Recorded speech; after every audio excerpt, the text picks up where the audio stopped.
Alright, Cameron Chardukian here, and as you can see, I'm getting ready for bed here in my studio apartment here in Ho Chi Minh City. I don't normally wear this shirt out to go networking or to pick up the girls, but it's my night shirt. And what I want to talk to you about in this video are Dr. Jordan B. Peterson's 9 rules of the political correctness game. And Dr. Jordan B. Peterson is a professor, a Canadian professor, and he's kind of against this social justice warriors and the political correctness, and everybody always having to be careful about what they say because they're afraid they're going to offend somebody. So I thought it'd be cool to quick over these 9 rules. And rule number 1, identify an area of human activity. This is pretty self-explanatory. Maybe it's business, or sports, or relationships, whatever. Just pick some kind of area. Next, number 2, note a distribution of success. So say, okay, what is successful? 3, identify the winners and losers. Who are the people that are attaining success, and who are the people that are failing?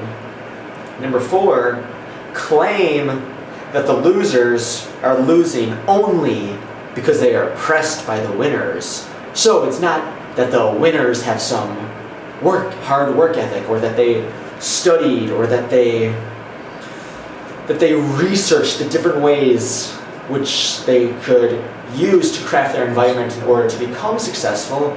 Rather say that they're using trickery and they're cunning and they're trying to kick the little man down, trying to hold him down and prevent him from being successful. Next, number 5 is, once you've claimed that those losers they're only losers because they're being oppressed by the winners, after you do that, number 5, claim allegiance with the losers. So for example, if you say that perhaps gays or transsexuals are being discriminated against for some type of job, then you can claim that you are a gay, and then, well, let's get to that next. Number 6, you can feel secure in your comprehensive explanation of the world.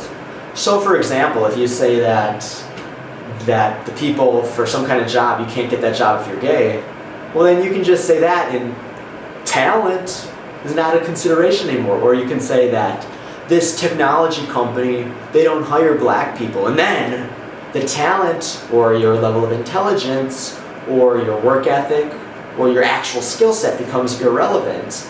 And that way you don't have to feel so on edge. You can just say, well, it's not my fault. You put the responsibility on somebody else, because after all, you're a part of that disprivileged group. Disprivileged.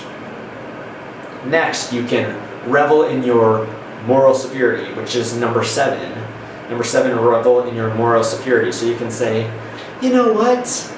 This guy is successful, but it's only because he's white. Or, you know, I bet that he wouldn't be so arrogant if he knew what it was like to be a woman, or if he knew what it was like to be a black person, or if it was like to be a gay person, or insert whatever minority group you want here. Which, to be fair, just quick to be fair, is there sometimes that black people are discriminated or treated unfairly? Of course, but strictly in this video, we're talking about people that are just making something out of nothing. Of course black people are treated unfairly sometimes. Of course gays, maybe their family doesn't treat them nicely, or things like that. Sometimes those minority groups do get discriminated against. But this is just saying they take it to the extreme sometimes.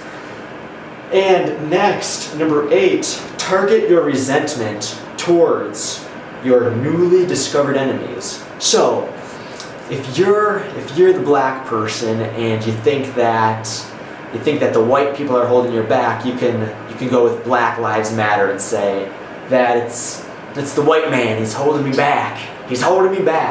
Or if you're an immigrant, you can try to do the immigrants walkout day or the day without immigrants, whatever they call it. And you can say, nah, nah, nah. And you can point your little finger at other people. And that gives you an outlet for your anger. And number 9, repeat forever, everywhere. You're stuck in this cycle. You're never taking responsibility for your life, because to do that would have to admit that you didn't have the work ethic or the drive or the intelligence or the hustle, or you didn't take the time to research how to succeed or how to accomplish the endeavor that you wanted to set up for, or how to get that girl, or how to do anything. You didn't take the time or the effort to do that.